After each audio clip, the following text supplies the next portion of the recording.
Hey guys, what's up and welcome back to this YouTube channel. It's your guy Igor here. Today's video I want to talk to you guys about buying a fake Ielts result. So it has come to my attention, guys, that you can actually go online and buy it. It is not cheap, it's quite expensive to buy a fake Ielts result because of the reasons that it shouldn't be faked. There is an entire security system built around it.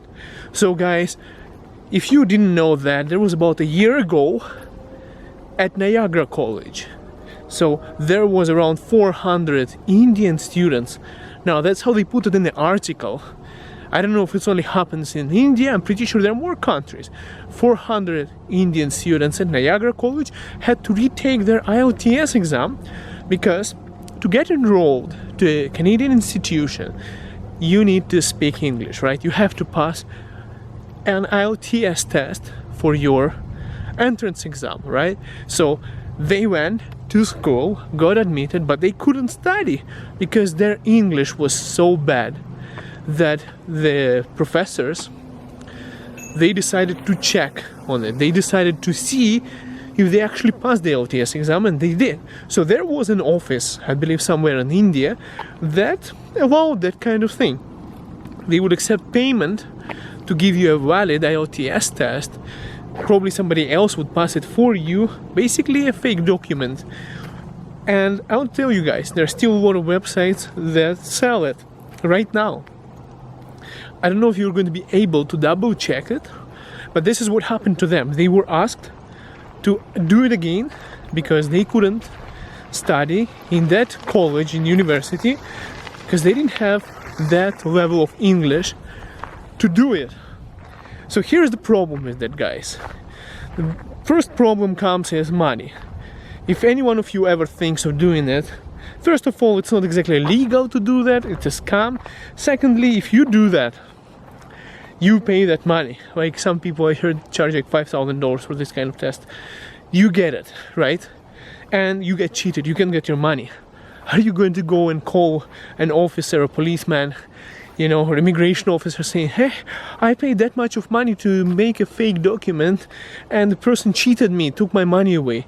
So first risk is losing your money. Second risk is just like those people who go to Niagara College who had to retake because they couldn't do their program at their level of English. Another reason is, guys, I'll actually tell you a couple of things. I'll tell you a story what had happened to people who didn't speak English well here in Canada. It's a sad immigration story. I don't know about their results, but they had problems because of it. And I'll tell you how you can improve your English and something that I have discovered recently by speaking Russian at home. So here is the story, guys. There was a family of Russian-speaking people who came one time ago to Canada, not too long time ago, but they are here. They've been here for some time and they're not doing too well. So first thing is they came and they had lots of trouble finding a job. Back home they were office people. They had high-paying jobs. They were really well-respected individuals, business people who never had to do any hard labor.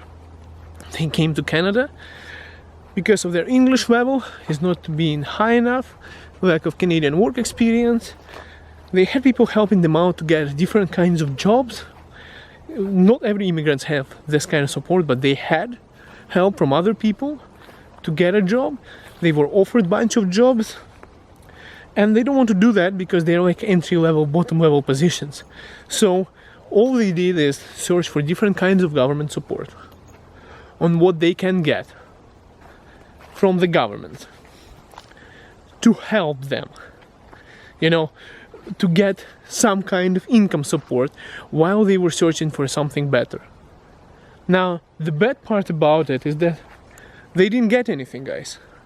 They couldn't get a good job. They ended up getting a job just slightly above minimum wage. And his wife, she got the job. She went there for it was like a hotel receptionist. And then a few months later, she said, I'm tired of serving this kind of, it's not my level of job. So she quit. They had so much of financial struggles. They spent all of their savings that they had And right now they live separately, basically. They separated. So much of stress was happening at home, without money, without stable income, that those people, they basically broke up. It's a sad story. It happens, especially when there is lots of tensions inside the family, and lots of times when it's a financial tension, when you don't have enough money to sustain your family. And that's what happened to people. I don't know if they faked their IELTS exam or not, but that's one of the constraints, guys, here in Canada. It's a sad story. I don't know how the things are going to develop in the future, but that's the story, guys. Now, I'll tell you something, guys. If you're watching this channel, I speak pretty fluently. Not everyone can understand. I don't think you have problems with your language. However, if you do watch this channel, to improve your English, I want to tell you something that has happened. So, here is how you guys improve it. Your English. How I improve it. This happened to me recently. I have been speaking English at home forever now, like since I came to Canada. Since I got married, and well, yeah, it was English everywhere, all the time. At work, in school, and now at home, for many years. Now my parents have come here. Before they came here, you know, I was speaking to my friends in Germany who speaks Russian. And people who are in Canada, I could hear them talking nonsense in English about me, speaking Russian in public, which was very annoying because I was too busy talking to my friend, but I understand everything. So I almost swear that person, it was a senior lady who started making remarks about me speaking in Russian, and I was about to swear at her because I was really annoyed, but I decided I'm not going to do that. I'm not going to be getting annoyed at that person because it's just psychology. Now, what happened to me at home? My parents came now, right? So I had been speaking Russian to them like the entire day yesterday. And then I went to watch a movie, an American movie about Hercules. It was, how do you pronounce it? Hercules? Something like that, yeah. So I watched the movie. I went to watch it in English and I turned it on and I hear a foreign language. So they were speaking in English, but for me it sounded foreign. I couldn't, for the first few minutes of the movie, I couldn't feel people's emotions, and I had to concentrate to understand what they're saying and in English. I went nuts, guys. I was thinking, what the hell had happened to me? Like, why do I have to concentrate to understand what those people are saying? Later on, I discovered an invisible switch in my head. I'm just saying it's invisible switch. It's not there, but it feels like it. So it's like that rocker switch, you know? Russian, English, English, Russian. So when it stays on one side for too long, it's more difficult to switch to another side. So what I understood is that when I speak Russian in public, I sound foreign to people who are Canadians, who live here. Foreign, alien, maybe a little hostile even, because it's different language, they don't understand anything. I found out if you talk too much to Russians, to your home country people, and you only speak that language, you create like a microcosm within your family that is different space from what it is from outside. So you create a comfort zone of your own language. Now, if you speak too much of your language at home, and then you look outside of the window where everyone speaks English. I just thought there is a bear. There was actually a mark, to be careful, and I don't have a bear spray, like I'm a little bit... There are cougars and bears in this park, so I have to be careful.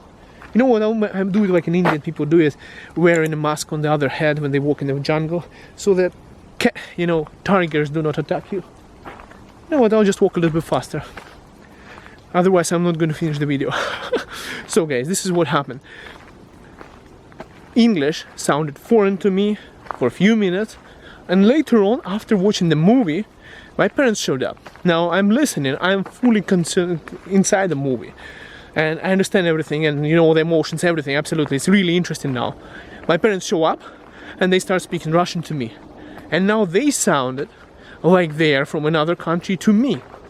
So all I'm saying is, guys, The more you speak your own language, the more you stay in your family and you don't hang out with other people, the more you are separated from everybody else, more isolated, and it creates problems of assimilation, improving your language, and living in a different country, like living in Canada. So what I'm saying is, guys, try not to only speak your language, listen to English music, watch English language movies, and hang out with your Canadian friends, American friends, English speaking friends. Practice it as much as you can, even if everyone is in your home speaks a different language. For me, it's a little bit easier because my wife doesn't speak Russian, so I still have to speak 2 languages now at home, and I'm like an intermediary because my parents don't speak English as good, and my wife has trouble explaining it to them, and my parents have trouble communicating with my wife. That's kind of a difficulty right now for me. So guys, never buy LTS test. It's not going to do you any good. Your college you might fail your college if you do that. You might not find a job and lose all of your money if you do that, or you might be ripped off and there will be nobody to complain to. So that's what I wanted to mention on this video, guys.